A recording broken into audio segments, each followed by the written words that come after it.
Hello everyone, thank you for tuning in to today's Words of Wisdom. For those who are subscribed, today's was sent out in our emails on June 14th, and I quote, "In order to understand others, it is important that you listen carefully to what they have to say." From the Tips to Find Happiness by Master Ryuho Okawa. Thank you, Lord God, for these divine words. This is an extremely important quote because we Happy Science members were asked by Master to live every single day with 4 things in our minds, which is the 4 principles of happiness: love, wisdom, self-reflection, and progress. Love comes first because it's most important. That is related to today's Words of Wisdom, because Master has taught us that loving someone is equivalent to understanding someone. It is equal, the same thing. Loving someone and understanding someone is the same. So if you can understand someone, that means you loved that person. And in order to understand the other person, what we need to do is today's Words of Wisdom. Listen carefully to what they have to say. Not hearing, listening. There's a big difference there. Hearing and listening is very different. Listening is you put in it, there's an extra intention in there where you tell yourself that you are ready to hear that person out. And what they have to say. So, there is a saying in Japanese. Maybe I've seen this in quotes in English too, but think of here's how it goes. Think of the reason why we have only 1 mouth and 2 ears. It means that we have to listen to others twice as much as we speak. We have to listen to others twice as much as we speak. So, 2 ears and 1 mouth. So listen 2 more times.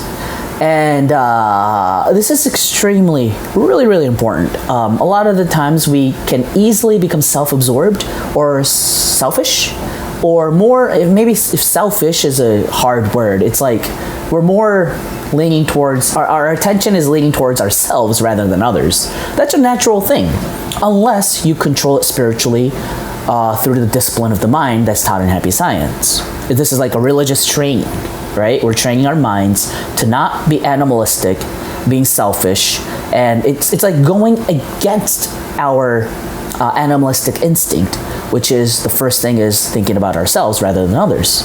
So then we have to listen carefully to understand them, to love them. And here's another point of listening that I've come to find out through my trainings here in Happy Science. And that is, in Happy Science, there are great lecturers, really enlightened people who studied Master's teachings and who put it into practice for years. And there are exceptional people, right?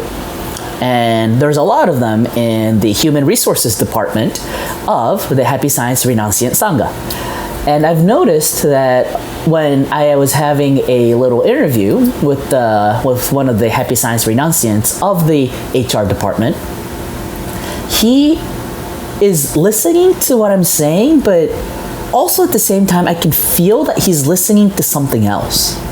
It was this, I wouldn't say weird, but in a way a strange feeling that I got. I was like, he's listening to me. I get the sense that he's listening to me, but he's listening to more than what I'm actually saying. He's listening to something deeper than what I'm actually saying. And in Happy Science terminology, I would say that he was trying to listen to my guardian spirits too. Sometimes we try to verbalize our thoughts, right? But maybe a lot of the times, we ourselves don't even know what we're suffering from. And we're babbling all these words, but deep down, there's something else that's in there that's not quite verbalized in the correct way. So it's like when you listen to them, you don't just listen to the words that are coming out of their mouth, but you're trying to listen to their real intention. What are they really suffering from? What are they really trying to go? What are they really going through in life?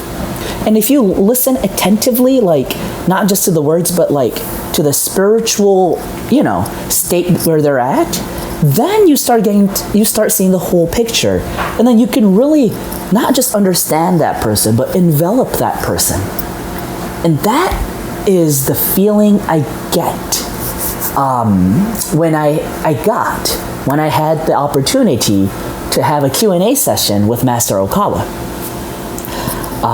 There were actually two really the most amazing moments in my life where I got to ask Master Okawa a question directly. And even though I asked the question, he wasn't listening to the words I said. He wasn't just listening to the words I was saying, but I can feel that he understood my soul completely. And I was just enveloped in his love. And, after the Q&A session, I was just in running tears because it was such an inspirational moment for me in my life. But anyhow, there are, I guess, different levels to how much you can listen to other people. And when the other person feels that they were understood, I wouldn't say they will follow you, but they will become great companions. So it's actually, being a great listener is one way of giving love. But not only that, in order to nurture someone, to become a leader, it's also a great form of love. So listening carefully is much deeper than you think. It really reflects, I believe, your overall enlightenment in a sense. So let us use today's words of wisdom to help us use it as like a yardstick, as like a ruler, to check and see how much we're actually able to love others. That will be then for today. Thank you for tuning in. Have a lovely day and see you again tomorrow. Bye-bye.